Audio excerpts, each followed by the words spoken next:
Voces y Palabras de Fe presenta Los Atributos de Dios. Escrito por Arthur W. Pink. Revisado y editado por Voces y Palabras de Fe. Capítulo 4. La presciencia de Dios. El atributo de la presciencia de Dios también es conocido como el preconocimiento, previo o anticipado conocimiento de Dios. ¿Qué controversias se han engendrado por este tema en el pasado? Pero ¿qué verdad de la Sagrada Escritura hay que no haya sido ocasión de batallas teológicas y eclesiásticas? La deidad de Cristo, su nacimiento virginal, su muerte expiatoria, su segundo advenimiento, la justificación, la santificación, la seguridad del creyente, la Iglesia, su organización, sus oficiales, la disciplina, el bautismo, la cena del Señor y muchas otras verdades preciosas que se puedan mencionar. Sin embargo, las controversias que se han librado sobre ellos no cerraron la boca de los fieles servidores de Dios. ¿Por qué entonces deberíamos evitar la irritante pregunta acerca del previo conocimiento de Dios? Porque, por cierto, ¿hay algunos que nos acusarán de fomentar la disensión? Dejemos que otros disputen si lo desean. Nuestro deber es dar testimonio de acuerdo con la luz que nos fue concedida. Error disipado. Hay dos cosas relacionadas con la presciencia de Dios, acerca de las cuales muchos ignoran: el significado del término y su alcance escritural.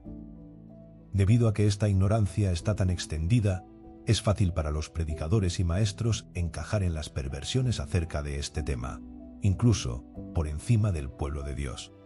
Solo hay una salvaguarda contra el error, y es estar establecidos en la fe, y para eso debe haber un estudio diligente y en oración, y recibir con mansedumbre la palabra de Dios implantada.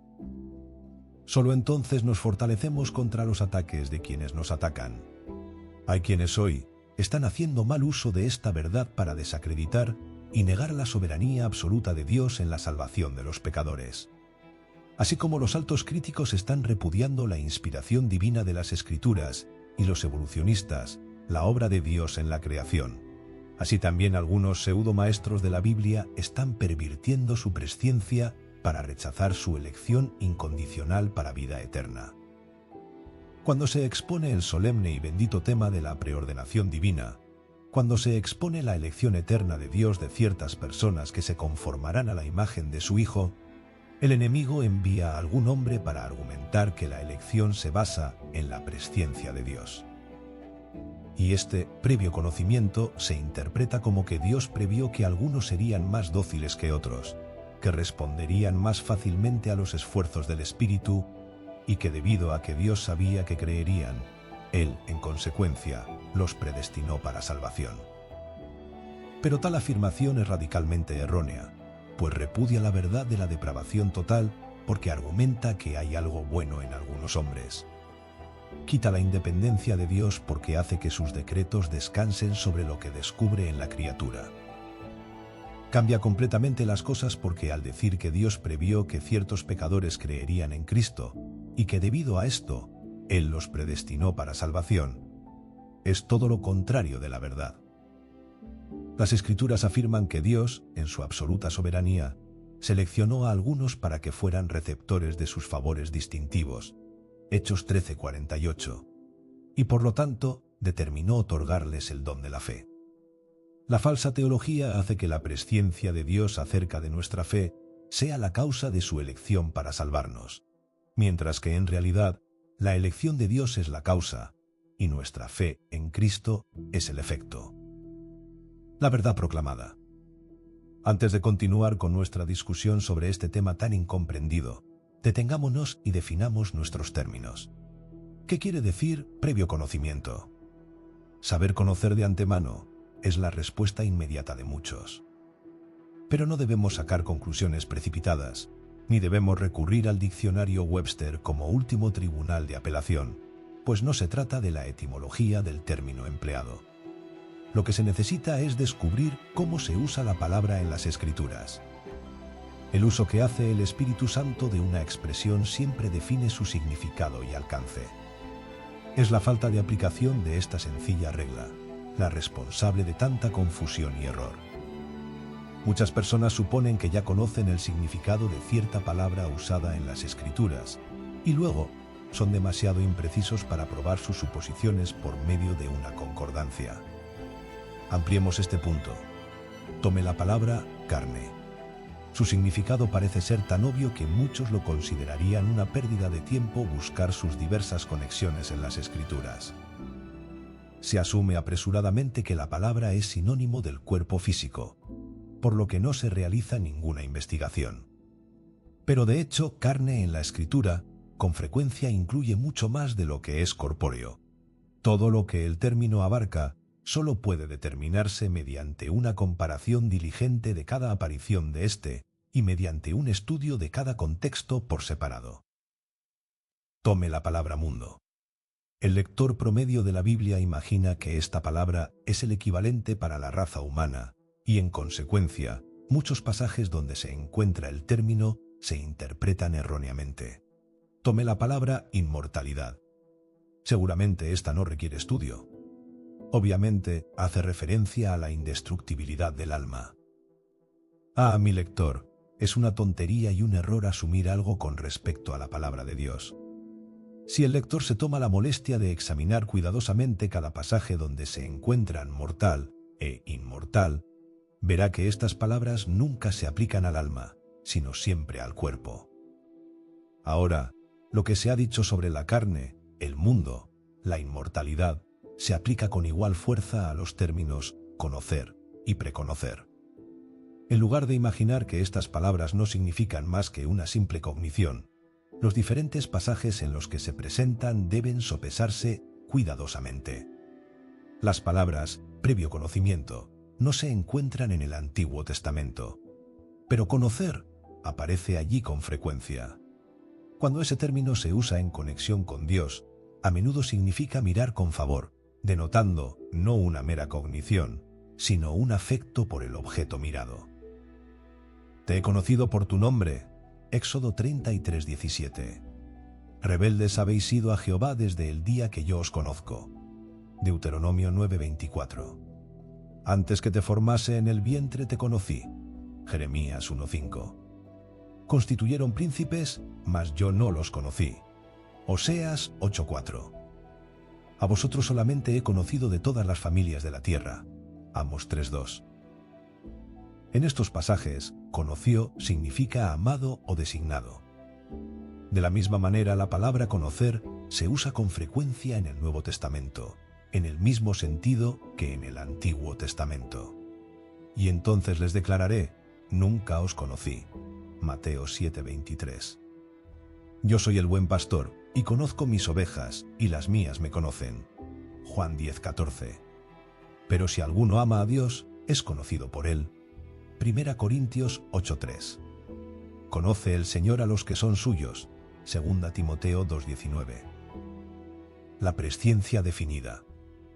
Ahora, el término presciencia, tal como se usa en el Nuevo Testamento, es menos ambiguo que en su forma simple, conocer.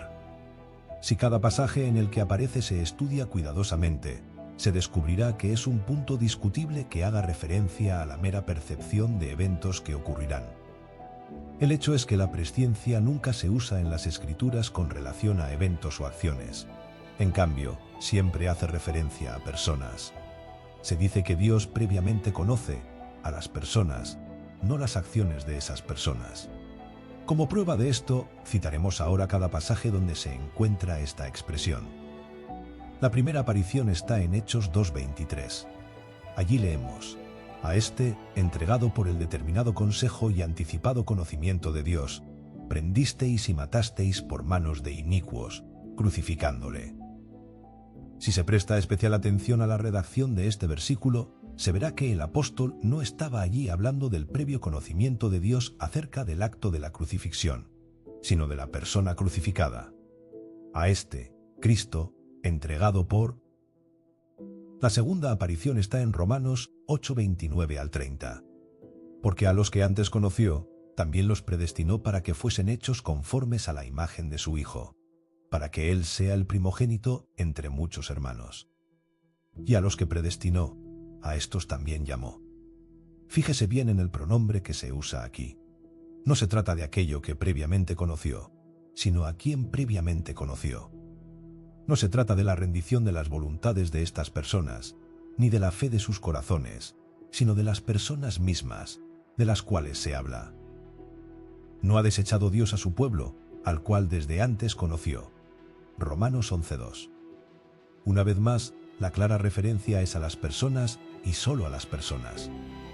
La última mención se encuentra en 1 Pedro 1:2. Elegidos según la presciencia, previo conocimiento, de Dios Padre. ¿Quiénes son elegidos según la presciencia, previo conocimiento de Dios Padre? El versículo anterior nos dice, la referencia es a los expatriados esparcidos, es decir, la diáspora, la dispersión, los judíos creyentes. Por lo tanto, aquí también la referencia es a las personas y no a sus actos previstos. Ahora, en vista de estos pasajes, que son los únicos, ¿qué base escritural hay para que alguien diga que Dios conoció de antemano los actos de ciertas personas, es decir, su arrepentimiento y fe, y que debido a esos actos los eligió para salvación? La respuesta es, absolutamente, ninguna. Las Escrituras nunca hablan del arrepentimiento y la fe como previstas o preconocidas por Dios. Verdaderamente, Él sabía desde toda la eternidad que algunos se arrepentirían y creerían. Sin embargo, esto no es a lo que las Escrituras se refieren como el objeto del previo conocimiento de Dios. La palabra se refiere, uniformemente, al previo conocimiento de Dios de personas. Entonces retengamos la forma de las sanas palabras. 2 Timoteo 1:13.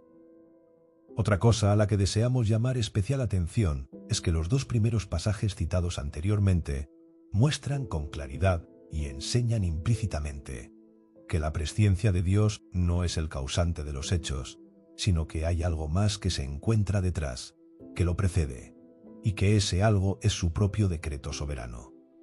Cristo fue entregado por el 1, determinado consejo, y 2, anticipado conocimiento de Dios. Hechos 2:23. Su consejo o decreto fue la base de su previo conocimiento. Y nuevamente, en Romanos 8:29. Ese versículo se abre con la palabra porque, que nos dice que miremos hacia atrás a lo que precede inmediatamente. Entonces, ¿qué dice el versículo anterior? Esto, todas las cosas les ayudan a bien, esto es, a los que conforme a su propósito son llamados. Romanos 8:28. Por lo tanto, la presciencia de Dios se basa en su propósito o decreto. Ver Salmos 2:7. Dios previamente conoce lo que será porque Él ha decretado lo que será. Por lo tanto, es una inversión del orden de las Escrituras. Es poner el carro delante del caballo para afirmar que Dios elige porque previamente conoce a las personas. La verdad es que lo conoce de antemano porque Él lo ha elegido. Esto elimina la base o la causa de la elección como algo que depende de la criatura y la ubica en la voluntad soberana de Dios. Dios se propuso en sí mismo elegir a ciertas personas, no por algo bueno en ellas o proveniente de ellas, ya sea real o previsto, sino únicamente por su propia mera voluntad. En cuanto al por qué eligió a los que eligió, no lo sabemos, y solo podemos decir, sí, Padre, porque así te agradó. Mateo 11:26. La clara verdad en Romanos 8:29 es que Dios, antes de la fundación del mundo, eligió a ciertos pecadores y los designó para salvación. 2 Tesalonicenses 2:13. Esto queda claro a partir de las palabras finales del versículo. Los predestinó para que fuesen hechos conforme a la imagen de su Hijo. Dios no predestinó a aquellos a quienes Él previó que fueran conformes, sino, por el contrario, a aquellos a quienes preconoció, es decir, amó y eligió. A estos predestinó para ser hechos conformes. Su semejanza con Cristo no es la causa, sino el efecto de la presciencia y la predestinación de Dios.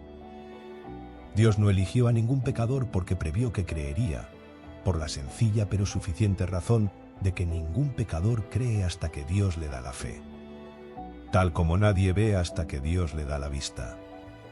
La vista es un don de Dios. Ver es la consecuencia de usar su don. Entonces, la fe es un don de Dios. Efesios 2, 8 y 9. Creer es la consecuencia de usar su don. Si fuera cierto que Dios había elegido a algunos para ser salvos, porque a su debido tiempo ellos creerían, entonces eso haría que creer fuese un acto meritorio, y en ese caso, el pecador que fuere salvo tendría motivos para jactarse, lo cual la Escritura niega enfáticamente. Efesios 2:9. En verdad, la palabra de Dios es lo suficientemente clara al enseñar que creer no es un acto meritorio. Afirma que los cristianos son aquellos que por la gracia han creído, Hechos 18:27. Si entonces han creído por gracia, no hay absolutamente nada meritorio en creer, y si no hay nada meritorio en creer, esto no podría ser el motivo o la causa que movió a Dios a escogerlos. No, la elección de Dios no proviene de nada en nosotros, ni de nada de nosotros, sino únicamente de su propia voluntad soberana. Una vez más, en Romanos 11:5 leemos acerca de un remanente escogido por gracia. Romanos 11:5. Ahí está, bastante claro. La elección en sí misma es por gracia y la gracia es un favor inmerecido, algo por lo cual no teníamos derecho alguno de exigirle a Dios. Por lo tanto, parece que es muy importante para nosotros tener una visión clara y espiritual del previo conocimiento de Dios. Las concepciones erróneas al respecto conducen inevitablemente a los pensamientos más deshonrosos para Él. La idea popular de la presciencia divina es totalmente inadecuada. Dios no solo conocía el final desde el principio, sino que también planeó, fijó y predestinó todo desde el principio. Y como la causa determina el efecto, así el propósito de Dios es el fundamento de su presciencia. Si el lector es entonces un verdadero cristiano, lo es porque Dios lo escogió en Cristo antes de la fundación del mundo. Efesios 1:4. Y lo escogió. No porque vio previamente que creería, sino que le eligió, simplemente, porque le plació elegirlo. Le eligió a pesar de su incredulidad natural. Siendo esto así, toda la gloria y alabanza le pertenece solo a Él. No tienes fundamento para atribuirte ningún crédito. Por gracia has creído, Hechos 18:27, y eso porque tu elección fue de gracia, Romanos 11:5.